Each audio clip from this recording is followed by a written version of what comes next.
You're watching Reason and Theology Live, a show dedicated to charitable discussions, debates, interviews, commentary, and analysis.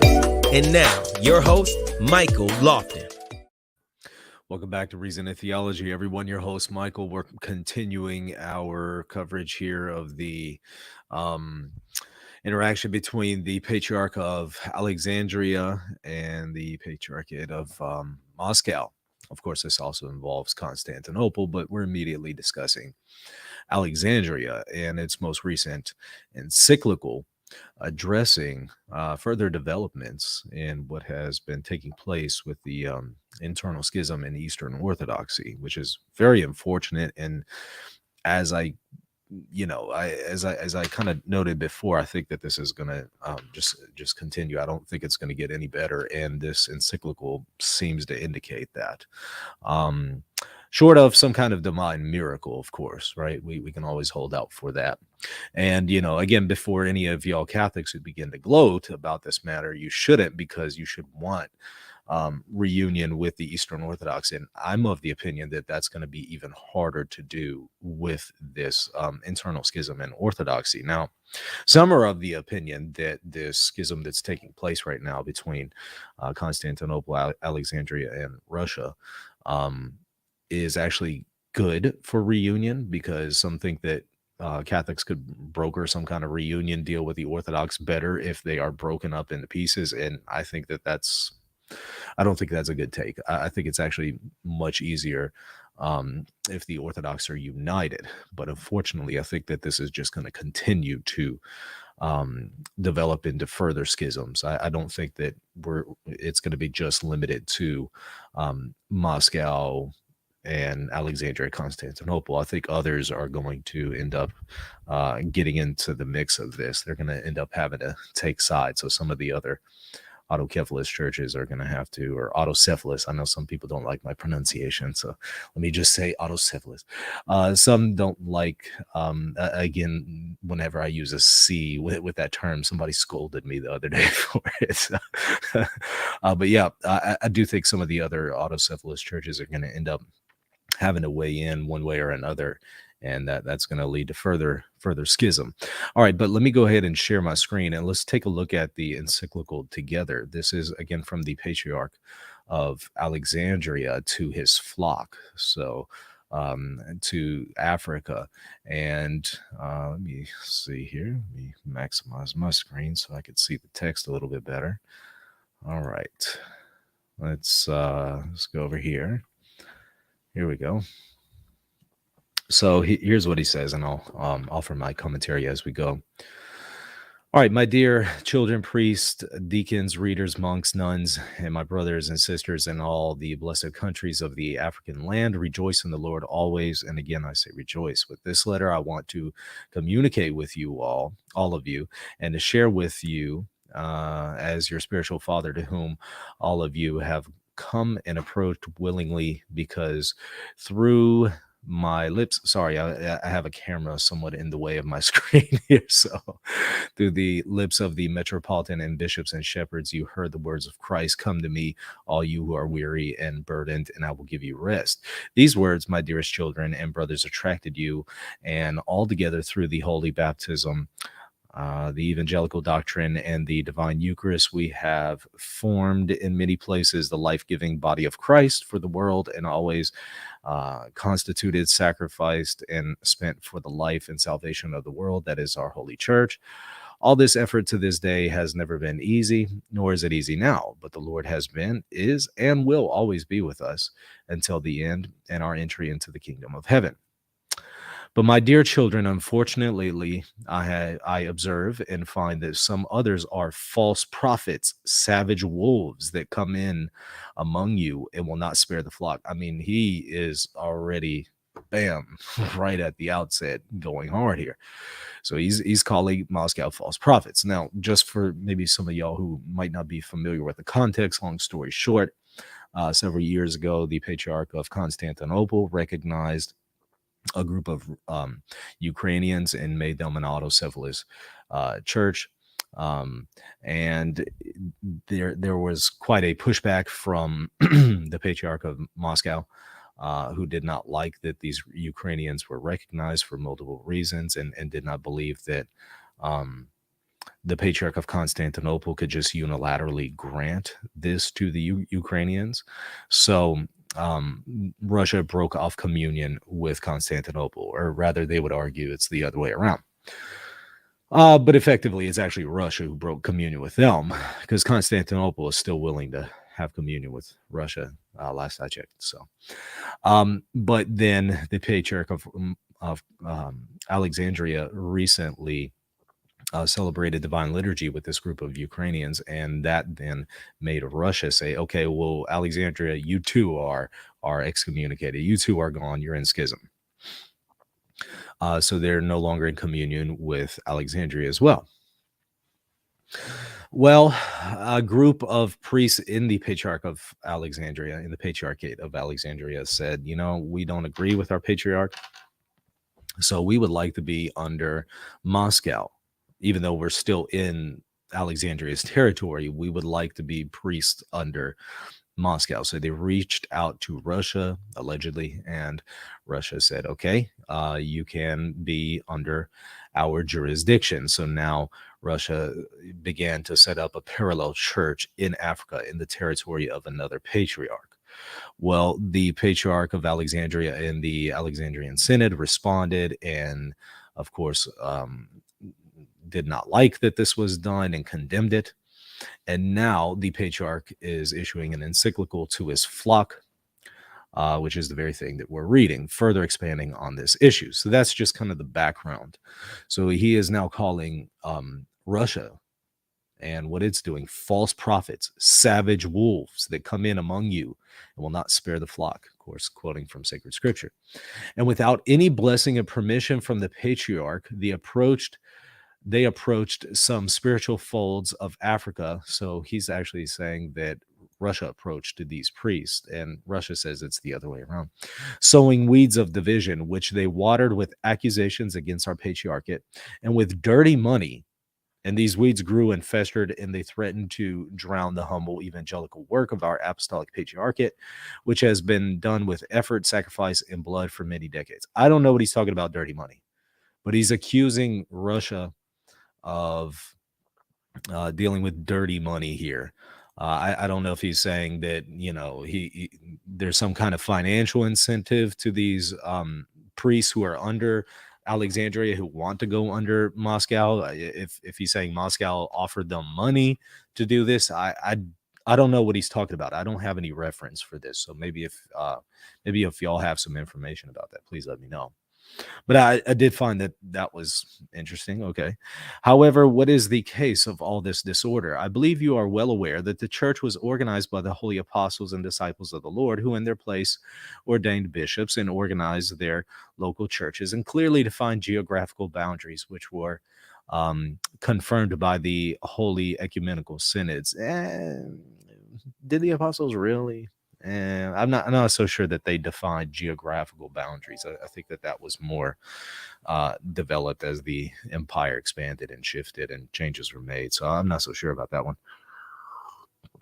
And by many local synods and with many sacred canons, which are or should be respected by all the Orthodox local churches.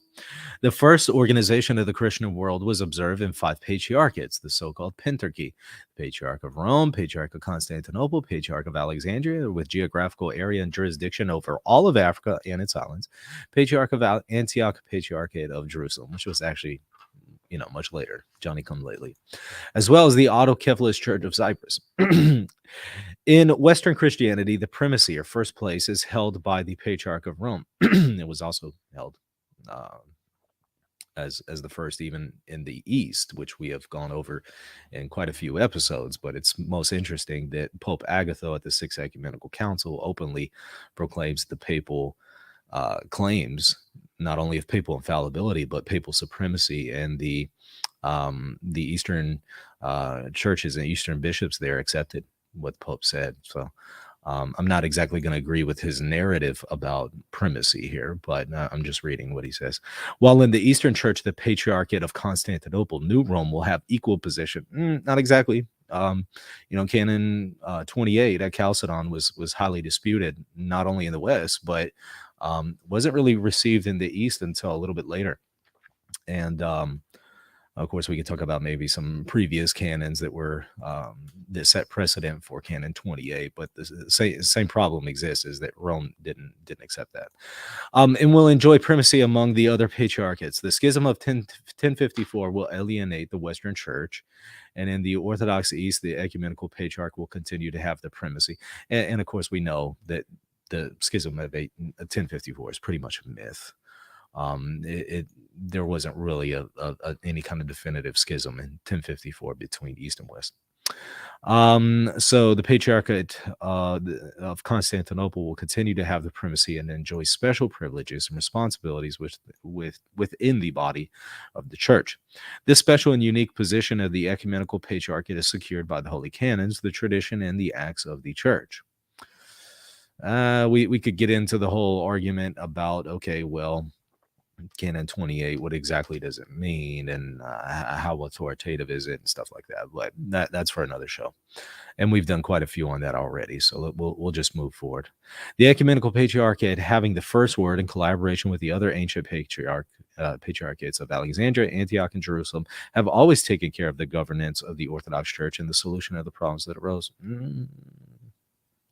Not exactly, and I kind of wish that they would do that right now. When it comes to this issue of primacy, I kind of wish that they would take care of the Church and address it, because until the Orthodox settle primacy among themselves, and what does it mean to be first among equals, until that issue is resolved, there really can't be reunion with Rome. Until there's an agreed upon understanding of primacy and orthodoxy, there can't be some kind of resolution with Rome and its understanding of primacy. So I kind of wish that they already did what he's saying here. This was the situation in the old days, Byzantine and Ottoman empires. That is, the Orthodox world was considered divided into these four patriarchates and the Church of Cyprus, and their geographical boundaries were considered separated, clear, and unambiguous. If problems arose at any time, these were resolved by synods convened by the ecumenical patriarchate and attended by the other three patriarchs. I think it's a little bit more complicated than that.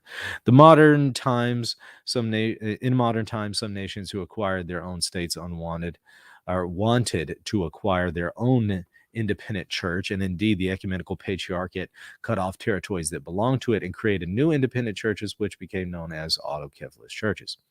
One of them is the Russian Church Moscow Patriarchate, which became autocephalous in 1589, which, due to the state in which it was located, the Russian Empire, gained great economic power and strength, and this created many problems to how it perceived its role and mission.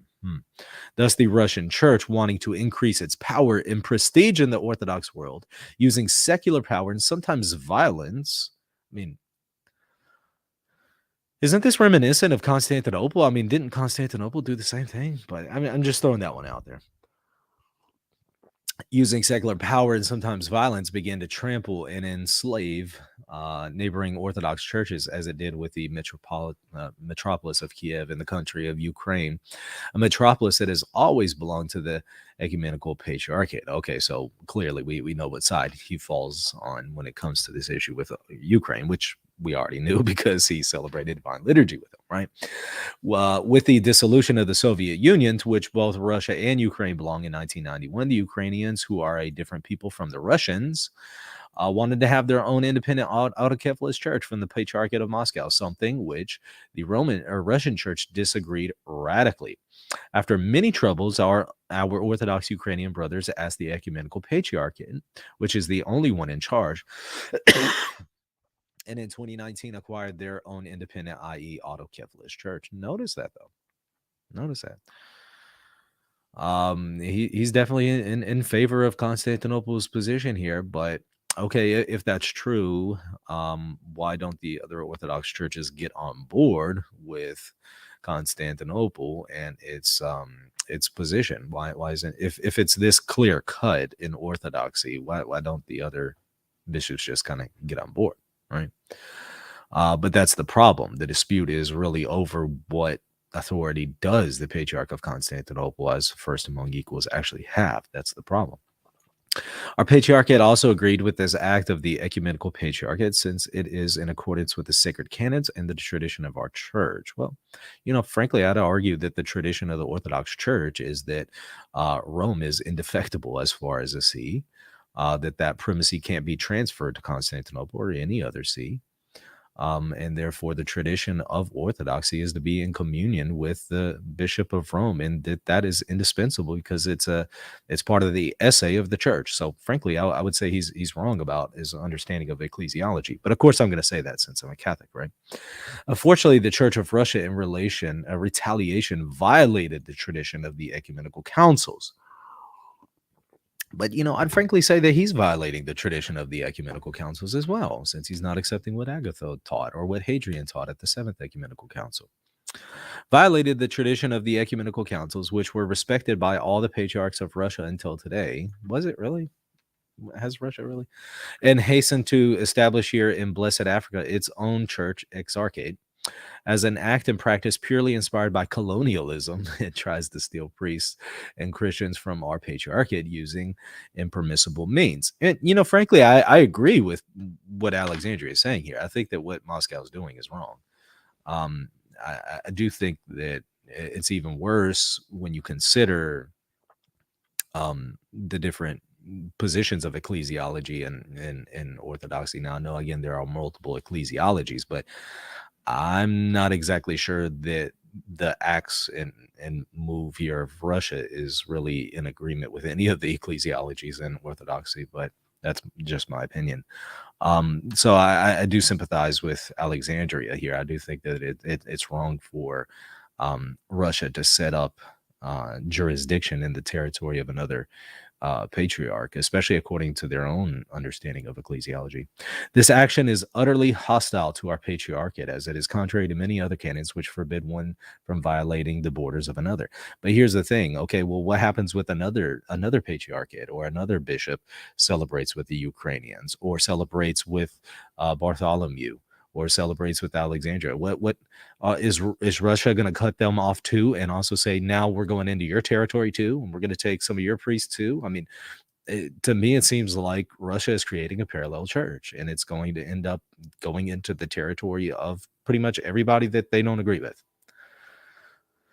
As your patriarch and father, my beloved children, before God and the church, I call you to remain faithful to our patriarchate, which spoke to you about the gospel of Christ and gave you holy baptism, which I don't think that these priests are going to. If, in fact, these priests actually reached out to Russia, it doesn't sound like they're going to remain faithful to him. To close your ears and eyes to the promises of dirty exchanges like the 30 pieces of silver of Judas. So once again, implying that there's dirty money involved and that there's financial incentives to these priests. I don't know if that's true. I don't have any kind of evidence to verify it one way or another. Maybe it may be true. It may be false. I don't know. I would like to find out more, but I found it interesting that he makes several remarks here of dirty money and financial incentives to these priests in Alexandria's patriarchate who want to go under Moscow. Of people whom until yesterday you did not even know existed, because the spiritual danger is enormous, as Christ himself tells us. Well, will it profit a man if he gains the whole world, yet forfeits his own soul? Or what can a man give in exchange for his own soul? So, I mean, he minces no words here. He really thinks that this is a grave sin for these priests to go under Moscow's patriarchate. Always have before your eyes the endless sacrifices and costs and human power and resources that we all spent together to build the presence of the Orthodox Church in Africa, and to give daily and with works of love to the testimony of the gospel throughout our beloved continent. With pain and paternal love, your father and Patriarch Theodoros II. I really do sympathize with him, and I sympathize with him in his position as well as Constantinople. I personally, I'm of the opinion that it's not a good move what Russia is doing. Now you might argue and say, well, it wasn't a good move for the Patriarch of Constantinople to grant autocephaly to these Ukrainians, but I think frankly, that falls within his power, at least as the Orthodox understand it, historically speaking. So I I really sympathize with Alexandria here. I don't think that what Moscow is doing is right, and I think that they're creating parallel church, and this is not something that's just going to blow over. Clearly, according to this letter, Theodoros II really is taking this to heart. And so, if for some reason there is some kind of agreement on primacy, um, how is there really going to be reconciliation at this point if Moscow continues to do what it does? I mean, is Moscow going to return if somehow there's going to be an attempt at reunion? Is Moscow going to return these churches back to the Patriarchate of Alexandria? It seems like that this is just going to create bitterness between these two patriarchs, and I don't see that going away, and I don't see Orthodoxy being able to really recover from this and in this internal schism, because it's over the very issue of primacy at the end of the day. And that's something that I think that is at the heart of the problem with Eastern Orthodoxy, and that is it doesn't have an objective way to identify a magisterium. Of course, you could say, well, the ecumenical council is such a thing, which is arguable, of course, in Orthodoxy. But the problem is, again, who can call it, and how many bishops are supposed to vote in it, and how authoritative is it? And without an emperor, frankly, I don't think that the Orthodox can have an ecumenical council without either the emperor or a pope. So I don't think that this is going to be solved. But even if somehow the issue of primacy were solved in Orthodoxy, and there's, these patriarchs want to get back together, I don't see how that's going to happen with the bad blood that is being created by Moscow taking these priests from Alexandria. It would just seem like it would be more prudent to just say, no, you remain in communion with your patriarch.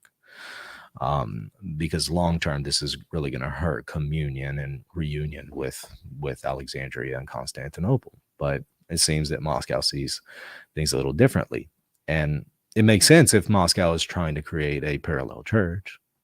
It doesn't make sense if Moscow is trying to keep communion with the other churches. So, yeah, it's really unfortunate to see this, because, as I said, I think this is just going to make issues harder for us to have reunion with the Orthodox, which I want to see desperately. In fact, we're going to be having a conference in May 14th, so mark it down on your calendar. We're going to have 5 Catholics and 5 Orthodox who are going to be contributors. Each are going to present 30-minute sessions on steps towards reconciliation between Catholics and Orthodox. What exactly needs to happen for there to be reconciliation? I'd like to hear from Catholics. I'd like to hear from Orthodox. So we're going to have 5 contributors each, 10 in total. And then there's going to be a roundtable at the end. So this will be done online. It's a virtual conference, and we're thinking it's probably going to be about 9 hours long. So, and what I'll end up doing is, after the conference, I'm going to take everybody's individual slots and repost those individually on YouTube as well. But it will be free participation. You don't have to pay anything to be admitted into the virtual conference. So more details to come there, but mark that on your calendar, because as I said, I really want to see reconciliation with Orthodoxy. And I just think that this is a further step in the opposite direction. But I'd like to also hear your thoughts. What do you think? Do you think that this is actually helpful for reconciliation with Orthodoxy, or do you think that this is going to further hinder it? I want to know your thoughts there. So go ahead and put them in the comment section. Be charitable. Be charitable both ways, right? Be charitable to the Catholic position. Be charitable to the Orthodox position here. Don't post anything slandering the Orthodox or slandering Catholics, but I do want to hear your thoughts as long as it's charitable. So go ahead and put that in the comment section. I'd love to read those. But that's going to do it. I just wanted to sneak this in. We have a later show coming up later. It's going to be at 5 p.m. Central with Jimmy Aiken. We're going to talk Star Trek and theology. It'll be really, really fun. We'll go over a few different episodes and talk about how they have theological and philosophical implications. So we'll go over that soon. All right. Well, that's going to do it. I'll see y'all in a few hours. Till next time. God bless. If you're looking to buy or sell a home, office, or any kind of property anywhere in the world, you're going to want to call Real Estate for Life, and they're going to connect you with a Catholic agent. Now, that agent will donate a portion of their commission upon sale, and Real Estate for Life will donate 75% of that gift to a pro-life organization at no cost to you. Call Real Estate for Life at 1-877-LIFE-US1 or text them 248-431-1440. If you care about the pro-life cause, call them now.